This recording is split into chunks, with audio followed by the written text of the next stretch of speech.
वर्तमान समय में शिक्षा में चुनौतियां, ये एक ऐसा विषय है जो निरंतर आदमी के सामने रहा है। व्यक्ति चाहे जो ही हो, लेकिन अंततः उसकी जानने की लालसा कभी कम नहीं होती। इस अंक में आज मैं आया हूं गाजियाबाद में भी DS institute of technology and management, यहाँ एक संस्था है और इसकी स्थापना एक ऐसे व्यक्ति ने की जो शिक्षा को पनपते हुए, उत्तर प्रदेश में पनपते हुए, जागते हुए और आदमी को जगाने का काम करते हैं। जगाने की मनसा थी, मन था कि आदमी जागे और गरीब ग्रामीण तबके के लोग हायर एजुकेशन प्राप्त करें। आपको मिलवा रहा हूं श्री चौधरी देवेंद्र सिंह जी से। उनके क्या विचार हैं, वो कैसा सोचते हैं शिक्षा के बारे में, और क्यों उन्होंने ये अपना मन बनाया कि वह एजुकेशन की एक संस्था का आधारशिला रखें और उसको अपने चरम बिंदु तक, शिखर तक पहुंचाए। विचार व्यक्ति का उत्थान करते हैं और विचार ही व्यक्ति को पतन के रास्ते पर ले जाते हैं। कम लोग ऐसे हैं जो विचार को आकार दे पाते हैं, सपनों को साकार कर पाते हैं, लेकिन बहुत कम लोग ऐसे हैं जो रास्ता भटक जाते हैं। कुछ लोग बाधाओं से संघर्ष कर एवरेस्ट की ऊंचाइयों पर तिरंगा फहरा जाते हैं, तो कुछ संकल्पहीन लोग आबाद रहकर भी पतन की खाइयों में समा जाते हैं। सृष्टि का ऐसा ही क्रम है। अच्छा सोचने समझने वाले को वह मार्ग प्रदान करती है और बुरा सोचने वाले का सने सने बुरा हाल भी कर देती है। हमारा यह किरदार भी कुछ ऐसी ही स्थिति परिस्थितियों में तब कर कुछ इस मुकाम तक पहुंचा है। गाजियाबाद के एक छोटे से गांव में जन्मे श्री चौधरी देवेंद्र सिंह अंततः अपने विचार को आकार देने में सफल रहे। आज जहां वह डीएस इंस्टीट्यूट ऑफ टेक्नोलॉजी एवं मैनेजमेंट जैसी संस्था के चेयरमैन हैं, वहीं उनके सपने बुनने का क्रम भी जारी है।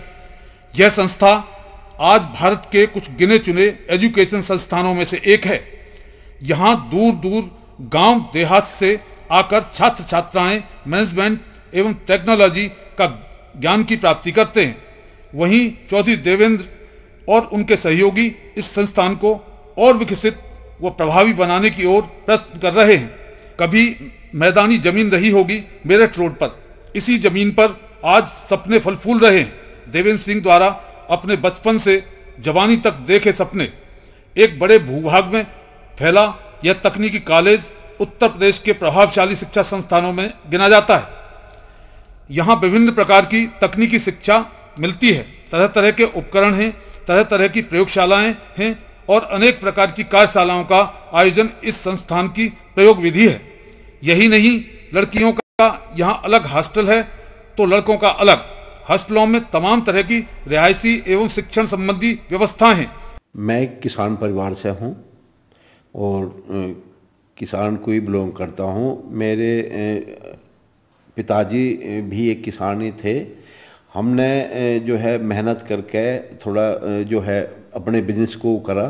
फिर कुछ मेरे मित्रों ने जो है हमें ये प्रोत्साहित करा कि आप एक गरीब आदमियों के, गरीब बच्चों के, देहात से चूँकि हम भी बिलोंग करते हैं, तो उनके लिए शिक्षा का वो होना चाहिए। और शिक्षा में ही उस शिक्षा भी एक साधारण शिक्षा नहीं, उस शिक्षा में बच्चों को जो है प्रोत्साहित करेंगे। और अगर किसी पे पैसे भी नहीं है या फीस की भी कोई दिक्कत है, कम फीस पर भी पढ़ाऊंगे, या बिल्कुल कोई बिल्कुल गरीब है तो उसको बिल्कुल पैसे जो है निःशुल्क शुल्क का जो है देंगे। गरीब लड़कियों को खास तौर से जो है प्रोत्साहित करा जाएगा। हमारे समाज में लड़कियां बहुत पीछे आज भी हैं, पहले से तो ठीक है लेकिन आज फिर भी काफ़ी पीछे हैं। उन्हें भी यही प्रोत्साहित करा जाएगा, भाई आप पैसे नहीं है तो पैसे भी हम आपसे नहीं लेंगे, लेकिन आप इसे बच्चों को पढ़ाओ और आगे बढ़ाओ और समानता लाओ। हमारे दोस्तों से भी हम ये कहना चाहेंगे कि आप भी कॉलेज खोलें और बच्चों को कम से कम फीस पे जो है मदद संस्था को बढ़ाओ आगे, और बच्चों को भी जो है कम फीस पे जो है आप पढ़ाइए। शिक्षा की जब बात चलती है तो कुछ लोग स्वतः ही सामने आ जाते हैं। ऐसा ही एक नाम है श्री ओम प्रकाश खरवंदा जी का। एक लंबे समय से शिक्षण संस्थानों के सहयोगी मित्र रहे हैं। बच्चों और शिक्षण की बात चले तो श्री खरवंदा का नाम आ ही जाता है। अनेक लोगों के कथन में यह बात साबित होती है कि श्री खरबंदा जी इस संस्था DS institute of management and technology एक सक्रिय कर्मवीर हैं। वह हर सहयोग को सदैव तत्पर व सहज उपलब्ध रहे हैं। हमारे जो चौधरी साहब, चौधरी मांगेराम जी, जो कि इस परिवार के सबसे बड़े मुखिया हैं, तो उनका अपना ज़मीनों का और भट्ठे का कारोबार है, जिस क्षेत्र में उनका बहुत उन्होंने नाम कमाया है। तो उन्होंने हमेशा ही अपने बच्चों को ये प्रेरणा दी कि आप जो है इस लाइन को छोड़ के आप शिक्षा के क्षेत्र में आए। शिक्षा का क्षेत्र ऐसा क्षेत्र है कि जिससे आप हर तरीके से गरीब लोगों की मदद कर सकते हैं। सबसे जो बड़ा दान है वो शिक्षा दान है, ना कि रुपए पैसे का दान है। तो उन्होंने जो है शिक्षा दी। देवेंद्र जी से भी मैं बहुत समय से परिचित हूँ। तो देवेंद्र जी ने अपने पिताजी की आज्ञा का पालन किया और उन्होंने अपने दूसरे व्यवसायों पर कम ध्यान देकर और कॉलेज के ऊपर जो है विशेष ध्यान दिया। और इन्होंने इस कॉलेज को, इनकी जो मंशा है वो ये है कि मैं इस कॉलेज को उत्तर प्रदेश का प्रथम कॉलेज तक ले जाऊं। आज की डेट में ये अपने आसपास के क्षेत्र में मेरठ, गाज़ियाबाद, हापुड़, आपका आसपास जो भी और अलीगढ़, बुलंदशहर वगैरह जितने भी क्षेत्र हैं उनमें ये आज की डेट में ये नंबर 1 कॉलेज है। और बहुत कम समय में इन्होंने इस इंस्टीट्यूट को इतनी ऊंचाइयों तक ये ले गया कि इसकी इन्होंने कल्पना भी नहीं की थी। तो इससे इसकी इतनी सफलता से उत्साहित होकर इन्होंने ये अपना एक उद्देश्य बनाया, अपना टारगेट बनाया कि मैं इस इंस्टीट्यूट को यूपी का नंबर 1, मेरा प्रयास तो ये रहेगा कि मैं इसको हिंदुस्तान का नंबर 1 इंस्टीट्यूट बनाऊं। लेकिन पहले मैं इसको यूपी का नंबर 1 इंस्टीट्यूट बनाने के बाद मेरा ये उद्देश्य रहेगा कि मैं इसको जो है हिंदुस्तान का नंबर 1 इंस्टीट्यूट बनाऊं। और मैं अपने तन मन धन से अपनी सारी एनर्जी इसमें लगा दूंगा और मैं अपने उद्देश्य से पीछे नहीं हटूंगा।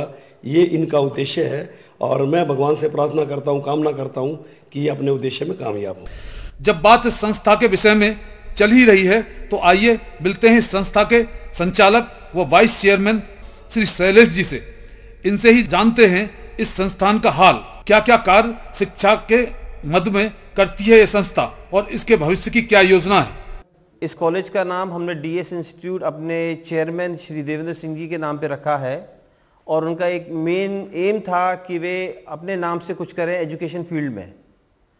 और आज इस कॉलेज का नाम यूपी में एक विख्यात नाम है और हमारा भी एक टारगेट है कि इस कॉलेज को और ऊपर ले जाना और अपने चेयरमैन का नाम और रोशन करना है। हाई क्वालिटी की फैकल्टी है और हमारी सबसे बड़ा पहला हमारा एम रहा है कि बच्चों को अच्छी एजुकेशन देना। उस अच्छी एजुकेशन देने के लिए हमें एक अच्छी फैकल्टी की ज़रूरत होती है। हमारे पास ज़्यादातर जो हैं प्रोफेसर्स हैं और ज़्यादातर जो फैकल्टी है वो M.Tech करी हुई है। इस साल का हमारा रिज़ल्ट जो है 3rd ईयर का बहुत अच्छा रहा है, 93% रहा है। फर्स्ट ईयर में 67% रहा है और सेकेंड ईयर का करीब 72% रहा है। इस साल करीबन 600 से ऊपर बच्चे हैं और जिसमें MBA के बच्चे अलग हैं। हमारे डायरेक्टर जो हैं ये been awarded by the president also, B Tiwari ji. हमारे डीन जो हैं सुरेंद्र बाबू, जो उत्तर प्रदेश के मुख्यमंत्री द्वारा सम्मानित किए गए हैं। और हमारे चेयरमैन की एक मेन टारगेट है कि जितने भी गरीब देहात के बच्चे हैं उनको फ्री शिक्षा देना। आज की सबसे बड़ी चुनौती जो है बच्चों को अच्छी शिक्षा देना। हर दिन एक नया कोर्स आ रहा है और इस कोर्स के लिए हमें हर वक्त एक अच्छी फैकल्टी की ज़रूरत पड़ती है और हमारा टारगेट रहता है कि यूपी के सबसे अच्छी फैकल्टी हमारे कॉलेज में हो और हमारा एक टारगेट है इस कॉलेज को नंबर 1 यूपी का बनाना। इस संस्थान की प्रिंसिपल हैं श्रीमती नीता सिंह। यह महिला एक धाकड़ व्यक्तित्व व सरल स्वभाव की मालिक है। इनका ज्यादातर वक्त छात्रों के भविष्य हेतु चिंतन मनन में ही बीतता है। अनुशासन, ज्ञान की व्यवस्था को संतुलित रूप देती यह महिला छात्रों को अनेक ज्ञानवर्धक तकनीकी शिक्षा व मैनेजमेंट के गुरुओं और वर्तमान के शिक्षकों से जोड़ती है।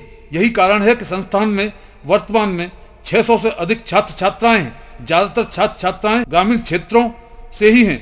इनका कहना है कि गरीब ग्रामीण को उचित मार्गदर्शन व शिक्षा देनी ही इस संस्था की मूल भावना है। जिस धरातल पर यह संस्थान कार्यरत है उसका मूल पाठ यह है कि गरीब ग्रामवासी को साधारण फीस में उत्तम तकनीकी शिक्षा हासिल हो सके, और यदि किसी गरीब छात्र के पास फीस भी न हो तब भी संस्थान की तरफ से वह निराश न हो सके। यह वाक्य सिर्फ शब्दों में ही इस संस्था का वक्तव्य नहीं है, बल्कि इस पूर्णतः आचरण में उतारा जा रहा है। ऐसा मानना है इस संस्थान की प्रिंसिपल श्रीमती नीता सिंह का। हमारा उद्देश्य ये है कि इस संस्थान को आगे बढ़ाया जाए काफ़ी ऊंचाई तक जितना भी हो सके, और हम ये चाहते हैं जितने भी गरीब बच्चे हैं वो अशिक्षित ना रहें और उच्च से उच्च शिक्षा प्राप्त करें, और ये संस्थान भी ऊंचाइयों की बुलंदियां छुए। इसलिए हमारे यहाँ लैब्स की सुविधाएं हैं, लाइब्रेरी है, वर्कशॉप है, हॉस्टल है, अनेकों सुविधाएं हैं इस कॉलेज में। और बाहर से छात्र छात्राएं आते हैं, इवन बिहार, बनारस, कानपुर, कई जगहों से छात्र छात्राएं दूर से आते हैं। उनके लिए हर एक गाड़ी की सुविधा, हर एक सुविधाएं जितना भी हो सकता है हॉस्टल की सुविधाओं में प्रोवाइड कराते हैं। जो हमारे चेयरमैन सर हैं श्री चौधरी देवेंद्र सिंह जी, उनका ये उद्देश्य रहा है कि समाज में कोई भी छात्र बिना शिक्षा के नहीं रहे, उच्च शिक्षा प्राप्त करे। और कुछ बच्चे ऐसे भी हैं जो शिक्षा के लिए पैसा नहीं दे पाते हैं और वो खर्च नहीं उठा पाते हैं। किसान लोगों के बच्चे हैं, हम चाहते हैं कि उनको कम से कम फीस पे, और कुछ बच्चे इतने इंटेलिजेंट हैं कि उनको फ्री में शिक्षा हम देना चाहते हैं। जहां तक सवाल है शिक्षा संस्थानों का, आज उनकी बाढ़ सी आ गई है। अनेक नामचीन संस्था शिक्षा के बारे में कम और धन बटोरने में अधिक संलग्न है। यदि अच्छे उद्देश्य हेतु कुछ लोग देश में कार्य कर रहे हैं तथा प्रतिभाशाली छात्र छात्राओं को प्रोत्साहित कर रहे हैं, तो उन्हें समाज में एक अच्छे इंसान के रूप में स्थापित करने का प्रयत्न कर रहे हैं, तो समाज को ऐसे व्यक्तियों और संस्थानों को सहयोग देना ही चाहिए। साथ ही यह कहना कि अच्छे तकनीकी शिक्षक, अच्छे इंजीनियर और अच्छे मैनेजर भी इस देश को बहुत जरूरत है, जो इस देश के सम्मान को एक व्यवस्था व क्रम प्रदान कर सके, साथ ही देश के उत्थान व विकास में अपनी साझेदारी सुनिश्चित कर सके। यहाँ पर हमारे पास मतलब हॉस्टल में रहते हैं तो हर तरह की सुविधा हमारे पास है। वाईफाई कैंपस है हमारा, और मैस भी हमारे पास खाने में अच्छा मिलता है हमको। और फिर जो हमारी कन्वेंस जो है, बस that's good for us. Thank you for time. आप सुविधाओं के बारे में क्या कहते हैं? सुविधाएं तो जब जैसे हम आए हैं, फर्स्ट ईयर से यहाँ पर आए हैं, शुरुआत से मैं हॉस्टल में रह रहा हूँ, 3 साल से हॉस्टलर हूँ मैं, तो मुझे हॉस्टल के बारे में काफ़ी सुविधा अच्छी सुविधा मिली है। मैस भी हमारे यहाँ की बहुत अच्छी है। वैसे तो ज़्यादा चार्ज नहीं करते? नहीं, चार्ज एकदम सिंपल चार्ज है, जैसा जैसा चार्ज सबका होता है। सबसे कम मैं तो कहूँगा हॉस्टल हमारा है। हमारे कॉलेज की फैकल्टी जो भी बिल्कुल नया कॉलेज है, और सारे नए कॉलेजेस से बहुत अच्छा कॉलेज है। यहाँ की फैकल्टी, पढ़ाई, सब कुछ बहुत अच्छा है, और हॉस्टल भी बहुत अच्छा है। यहाँ पर फैकल्टी मेंबर्स हमारे बहुत ही अच्छे हैं। वेल इक्विप्ड हमारी लाइब्रेरी है, वेल इक्विप्ड हमारी लैब्स हैं। सभी जितने भी इक्विपमेंट्स चाहिए होते हैं वो सभी यहाँ पर हमें लैब में प्रोवाइडेड होते हैं।